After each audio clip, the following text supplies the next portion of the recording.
Good morning. We have understood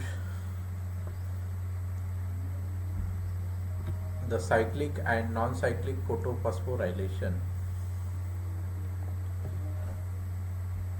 In cyclic photophosphorylation, the ATP molecules, two ATP molecules is produced, and in non-cyclic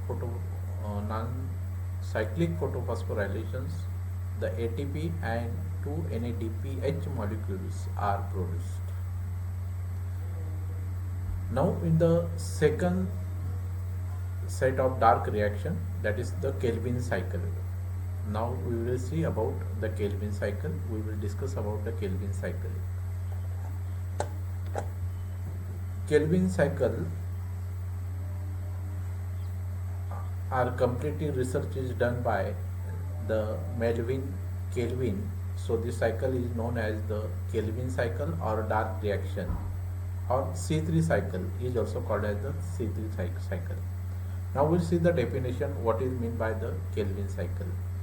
kelvin cycle और C3 cycle, याला kelvin cycle किंवा C3 cycle असं सुद्धा म्हणतात. Question पेपरमध्ये तुम्हाला explain the kelvin cycle और C3 cycle असं सुद्धा विचारलं जाऊ शकतं.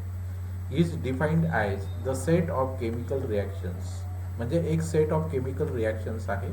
Is perform by the plant, जे प्लांटकडनं कंटिन्युअस सेट ऑफ रिॲक्शन्स प्लांटमध्ये होतात, त्या रिॲक्शनचा जो सेट आहे कंप्लीट प्रोसेस जी आहे त्याला केल्विन सायकल असं म्हणतात. To reduce the carbon dioxide and other compound into glucose, म्हणजे कार्बन डायऑक्साईडला कन्वर्ट करून त्याला रिड्यूस करून त्याच्यापासून ग्लुकोज बनवण्यासाठी जी काही प्रोसेस आहे त्या प्रोसेसला आपण केल्विन सायकल म्हणतो. म्हणजे फायनली आपण त्या ठिकाणी ग्लुकोज या ठिकाणी बनवलं जात असतं. Now we can see question असा येईल की what is Kelvin cycle? The Kelvin cycle is known as C3 cycle or light independent or dark reaction. त्याला dark reaction, light independent or C3 or Calvin cycle असं म्हटलं जातं. However it is most active during the day. ही जी reaction असते ही जास्त करून दिवसाला होत असते. When the NADPH and NADP are abundant, मग त्या ठिकाणी NADP आणि NADPH हे मोठ्या प्रमाणात तयार होतात. टू बिल्ड ऑर्गॅनिक मॉलिक्युल्स, म्हणजे मग त्याच्यानंतर ऑर्गॅनिक मॉलिक्युल्स म्हणजे ग्लुकोज वगैरे जे असतात ते बनत असतात. The plant cells use raw materials provided by the light reaction, आणि या ठिकाणी रॉ मटेरियल म्हणून काय वापरलं जातं? लाईट. जो सनलाईट असेल तो सनलाईट किंवा कार्बन डायऑक्साईड हे रॉ मटेरियल म्हणून वापरलं जातं, आणि मोठ्या प्रमाणात NADP आणि NADPH2 हे या ठिकाणी तयार केले जातात, आणि फायनली त्याचे जो प्रोडक्ट असेल तो प्रोडक्ट असेल ग्लुकोज. मग नंतर असेल energy. ATP provided by the cyclic and non cyclic photophosphorylations, म्हणजे मग आता ही रिॲक्शन्स होण्यासाठी जी काही एनर्जी असेल ती एनर्जी कुठून येते? त्याच्या आधी आपण पाहिलेलं आहे. Just now we understood about, आपण पाहिलेलं आहे की सायक्लिक आणि फोटोफॉस्फोरायलेशन त्याच्यामध्ये ATP आणि NADPH2 हे दोघं बनवले जातात, आणि मग ते NADP आणि NADPH आणि ATP जे मॉलिक्युल्स त्या ठिकाणी नॉन सायक्लिक आणि सायक्लिकमध्ये तयार होतात ते केल्विन सायकलमध्ये वापरले जातात ॲज अ एनर्जी म्हणून. ओके. And which are derived endergonic reactions, म्हणजे त्या ठिकाणी रिॲक्शन्स त्या ठिकाणी घडून आले, म्हणजे हे एनर्जी म्हणून काम करतात. जे सायक्लिक आणि सायक्लिक आणि नॉन सायक्लिकमध्ये जे काही ATP मॉलिक्युल्स तयार झाले किंवा NADPH तयार झाले ते मॉलिक्युल्स केल्विन सायकलमध्ये एनर्जी म्हणून वापरले जातात. मग एनर्जी म्हणून काय वापरले जातात? सनलाईट वापरले जातं, NADPH2, ATP आणि कार्बन डायऑक्साईड हे वापरले जातात, आणि त्यांच्यापासून काय केलं जातं? ग्लुकोज तयार केलं जातं. Second is reducing power. NADPH provided by the photosystem first is source of hydrogen, मग ते सोर्स ऑफ हायड्रोजन म्हणून वापरले जातात. And energetic electrons required to build them to carbon atoms, म्हणजे कार्बन ॲटम बनवण्यासाठी या ठिकाणी हे जे NADPH हे या ठिकाणी वापरलं जातं. Plant store the light energy in the form of carbohydrates, म्हणजे मग जी काही लाईट एनर्जी असेल ती कार्बोहायड्रेटच्या फॉर्ममध्ये स्टोअर होते. प्रायमरली स्टार्च अँड सुक्रोज, म्हणजे त्याच्या प्रायमरी प्रोडक्ट काय असेल, स्टार्च आणि सुक्रोज असेल. Carbon and oxygen require for the process of abundant from CO2. मग ऑक्सिजन आणि कार्बन कोणापासून मिळतात, कार्बन डायऑक्साईडपासून. And the energy carbon dioxide is fixation is derived from the ATP and NADPH. मग हे NADPH आणि ATP जे असतात हे या ठिकाणी एनर्जी म्हणून त्या ठिकाणी वापरले जात असतात. Okay. Then convergence of CO2 carbohydrates is called as Kelvin cycle. म्हणजे हा CO2चे कन्व्हर्जन कशामध्ये केलं जातं, कार्बोहायड्रेट्स, आणि त्याला आपण केल्विन सायकल किंवा C3 सायकल असं म्हणतो. And named after Melvin Calvin. म्हणजे हे जे रिसर्च केलेलं आहे हे कोणी केलेलं आहे, माल्विन केल्विन यांनी केलेलं आहे. Who discover it. The plant that undergo Kelvin for carbon fixation is known as C3 plants. मग ते जे असतात ते प्लांट्सला त्यांनी नाव दिलेलं आहे C3 प्लांट्स असं नाव दिलेलं आहे.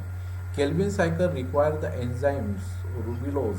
मग त्याच्यामध्ये जो एन्झाईम्स त्या ठिकाणी वापरला गेलेला आहे तो आहे रुबिलोज 1,5-बायफॉस्फेट कार्बोक्सिलेज और ऑक्सिजनेज, कॉमनली कॉल्ड ॲज रुबिस्को. आपण या ठिकाणी परत पाहणार आहोत. ते रुबिस्को हा एन्झाईम्स त्या ठिकाणी मोठ्या प्रमाणात त्या ठिकाणी प्लांट्समध्ये वापरला जात असतो. And it generates the triose phosphate, 3-फॉस्फोग्लिसरेट हे त्याचे सर्व प्रोडक्ट्स आहेत. अँड डायहायड्रो ॲसिटेट फॉस्फेट हे सर्व प्रोडक्ट्स त्या ठिकाणी तयार केले जातात. म्हणजे अशा प्रकारची ही केल्विन सायकल या ठिकाणी तयार होते. हे त्याचे इंट्रोडक्शन आहे केल्विन सायकलचं. म्हणजे केल्विन सायकलची डेफिनेशन आपण पाहिलेली आहे. केल्विन सायकल काय आहे, व्हॉट इज केल्विन सायकल आहे, एनर्जी त्या ठिकाणी कोणती वापरली जाते ते पाहिलेले आहे, आणि त्या ठिकाणी एंड प्रोडक्ट्स त्याच्यामध्ये काय असतात ते या ठिकाणी आपण पाहिलेलं आहे. आता ॲक्च्युअल आपण केल्विन सायकल पाहणार आहोत. आता पहा, या ठिकाणी केल्विन सायकलचं सुरुवात करण्याच्या आधी आपण या ठिकाणी मी तुम्हाला एक डायग्रामॅटिकली बोर्डवर या ठिकाणी ड्रॉ करून दिलेला आहे. तशा पद्धतीने जर आपण या ठिकाणी पाहिलं तर Calvin cycle means the photosynthesis dark reaction. ही कोणती रिॲक्शन आहे, डार्क रिॲक्शन्स आहे. Then this Calvin dark reactions or Calvin cycle is after Melvin Calvin. This named after Melvin Calvin. Okay. Then first compound is formed, that is the PGA, means phosphoglyceric acid, phosphoglycerate किंवा phosphoglyceric acid हे या ठिकाणी पहिला product त्या ठिकाणी तयार होतो आणि त्याला 3 कार्बन कंपाऊंड्स असतात. मग हा PGA कसा तयार होतो, the carbon dioxide plus 2 carbons, हे 2 कार्बन आणि कार्बन डायऑक्साईड याच्यामधून हा 3 कार्बन्स तयार होतात. म्हणजे हा एक कार्बन आणि हा 2 कार्बन याच्यापासून 3 कार्बन्स तयार होतात. म्हणजे तो PGA तयार होतो, फॉस्फोग्लिसरिक ॲसिड. परंतु त्यांनी सांगितलं की हा कार्बन या ठिकाणी वापरला जात नाही, तर ते 5 कार्बन्स वापरले जातात. म्हणजे रुबिस्को जे आपण मागे पाहिलं ते रुबिस्कोमधून या ठिकाणी वापरले जातात. म्हणजे याच्यामध्ये रुबिस्कोमध्ये 5 कार्बन्स असतात आणि ते 5 कार्बन्स या ठिकाणी वापरले जातात. आणि मग त्याला आपण तो जो एन्झाईम असेल त्या एन्झाईम्सला आपण म्हणतो रुबिस्को. रुबिस्को म्हणजे रुबिलोज कार्बोक्सिलेज ऑक्सिजनेज असं त्याचं पूर्ण नाव आहे, रुबिस्को. ओके. हा एन्झाईम्स या ठिकाणी वापरला जात असतो. आता या ठिकाणी ॲक्च्युअल आपण या ठिकाणी सायकल पाहणार आहोत, केल्विन सायकल. आता पहा, ही केल्विन सायकल अशी कंप्लीट सायकल आहे. तुम्हाला तुमच्या बुकमध्ये ही केल्विन सायकल लिहून घ्यायची आहे आणि त्याचे डिस्क्रिप्शनसुद्धा तुम्हाला या ठिकाणी दिलेलं आहे, ते सुद्धा तुम्हाला लिहून घ्यायचे किंवा मी नोट्स देणार आहे त्याच्यामध्ये ही केल्विन सायकल असणार आहे. तर केल्विन सायकल या ठिकाणी, परंतु ही एक डिस्क्रिप्टिव्ह दिलेली आहे, याच्यातून लिहून घ्या. पुस्तकमध्ये तुम्हाला थोडंसं वेगळं मिळेल किंवा नोट्समध्ये वेगळी असेल. ओके. तर या ठिकाणी आता पहिल्यांदा आपण पाहिलेलं आहे की कार्बन डायऑक्साईड सुरुवातीला जर पाहिलं तर या ठिकाणी कार्बन डायऑक्साईड या केल्विन सायकलमध्ये एंटर करेल आणि 3 RuBp हा तर या ठिकाणी हा RUBP असेल. RUBP मध्ये किती कार्बन्स आहेत? याच्यामध्ये RUBP मध्ये 5 कार्बन्स, म्हणजे एका RUBP मध्ये 5 कार्बन्स आहेत. असे किती मॉलिक्यूल घेतले? 3 मॉलिक्यूल्स, म्हणजे टोटल किती कार्बन्स आले? 15 कार्बन्स.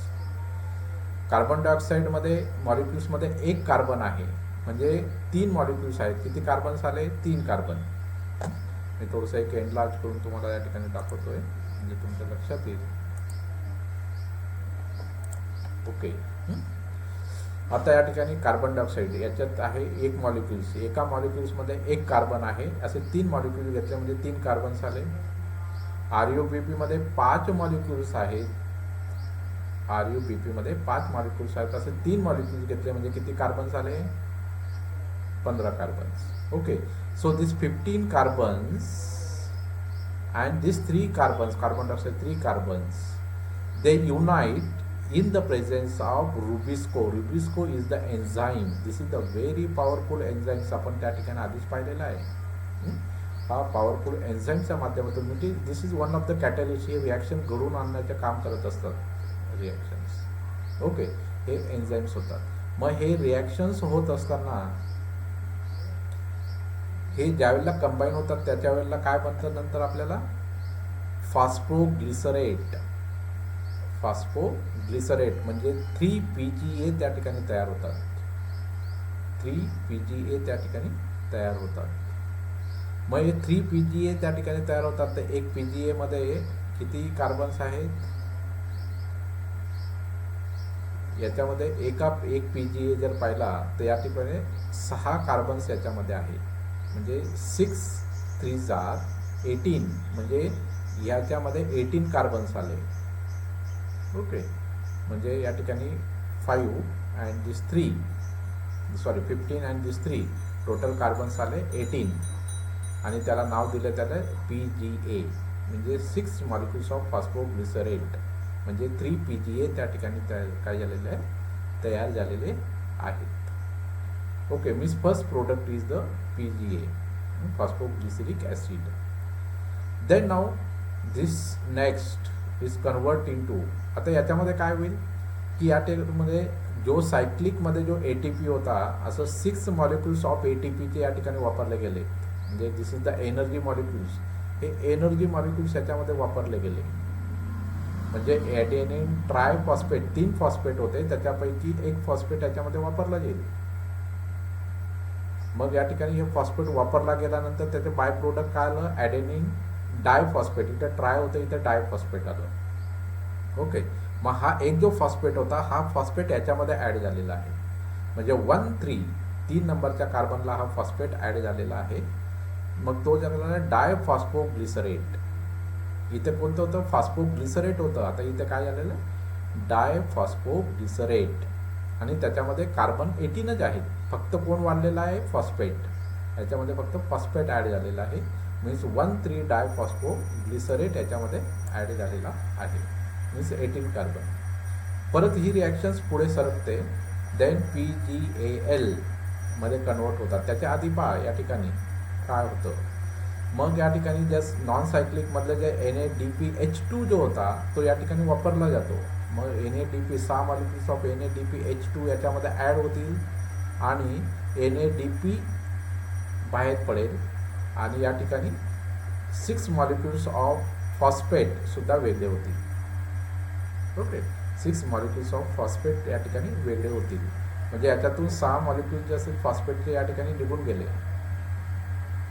ओके. आणि त्याच्यापासून काय झालेलं आहे? फॉस्फोग्लिसरल्डेहाइड मीन्स PgAl. त्याच्यामध्ये सुद्धा किती कार्बन्स आहेत? कार्बन्स रिड्यूस झाले नाही, त्या ठिकाणी फक्त फॉस्फेट निघालेला आहे. कार्बन्स तेवढेच्या तेवढे या ठिकाणी आलेले आहे. 6 मॉलिक्युल्स ऑफ PgAl या ठिकाणी आलेला आहे. ओके. हा मॉलिक्युल्स या ठिकाणी बनलेला आहे. मग याच्यामध्ये काय होईल? आता 6 मॉलिक्युल्स आहेत. याच्यातल्या 6 मॉलिक्युल्सपैकी हा एक मॉलिक्युल जो आहे, हा मॉलिक्युल्स 3 कार्बनच्या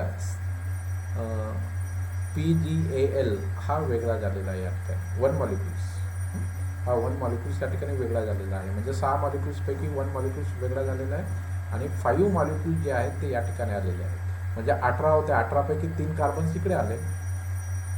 ओके, आणि 15 कार्बन्स या ठिकाणी आलेले आहेत, मीन्स 5 मॉलिक्युल्स ऑफ PgAl इकडे आले. ओके, मग आता याच्यामध्ये काय होईल की इन दिस रिॲक्शन्स याच्यामध्ये PgAl याच्यामधून फॉस्फेट जो आहे 2 फॉस्फेट, हा फॉस्फेट या ठिकाणी निघून जाईल. ओके, फॉस्फेट या ठिकाणी निघून गेला, फॉस्फेट निघाला. फॉस्फेट निघून गेल्यानंतर काय होईल की या ठिकाणी म्हणजे तो जो दुसरा प्रोडक्ट असेल, नेक्स्ट जो प्रोडक्ट असेल तो रुबिलोज 5 फॉस्फेट,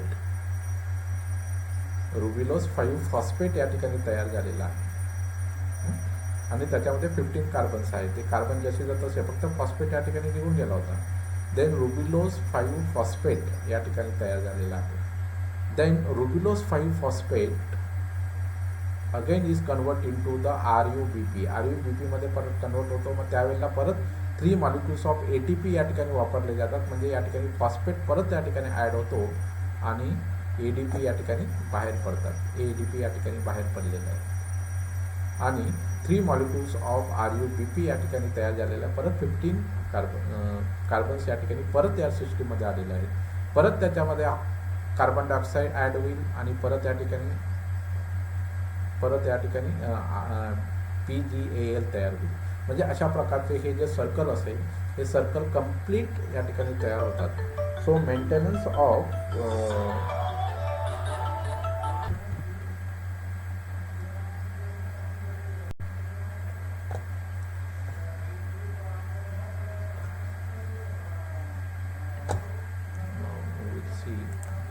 डिटेल्स.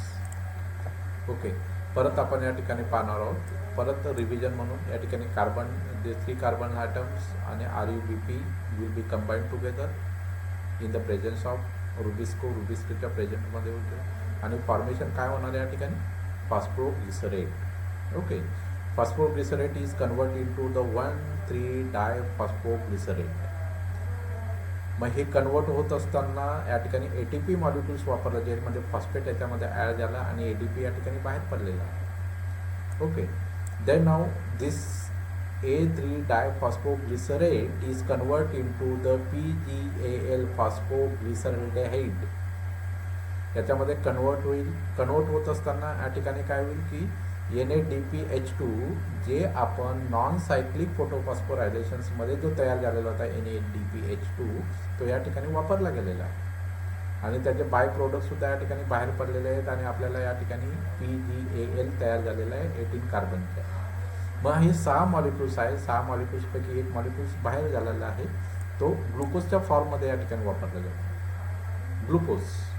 ओके, परत हे जे 5 मॉलिक्युल्स आहेत PgAl ते 5 मॉलिक्युल्समधून 2 फॉस्फेट बाहेर निघून जातात आणि फॉस्फेट बाहेर निघून गेल्यानंतर जो प्रोडक्ट मिळतो त्या प्रोडक्टला आपण म्हणतो रुबिलेस 5 फॉस्फेट. रुबिलेस 5 फॉस्फेट त्याच्यामध्ये 15 कार्बन्स आहेत. मग याच्यामध्ये काय होईल, परत ATP ॲड होतो, ADP बाहेर पडतात. ATP ॲड झाल्यानंतर तो जो प्रोडक्ट आपल्याला मिळणार आहे तो RuBP मिळणार आहे. तो RuBP असेल. मग हा RuBP परत या सिस्टीममध्ये वापरला जाईल आणि अशा प्रकारचे हे चक्र जे असेल कंटिन्युअस या ठिकाणी सुरू असते. हे चक्र जे असेल हे कंटिन्युअस सुरू असते. चक्र पूर्ण कंटिन्युअस या ठिकाणी फिरत राहील. तर हे अशा प्रकारचे हे चक्र या ठिकाणी सुरू आहे आणि याला आपण डार्क रिॲक्शन्स किंवा मेल्विन केल्विन किंवा केल्विन सायकल किंवा C3 सायकल असं आपण म्हणत असतो. Okay, thank you very much.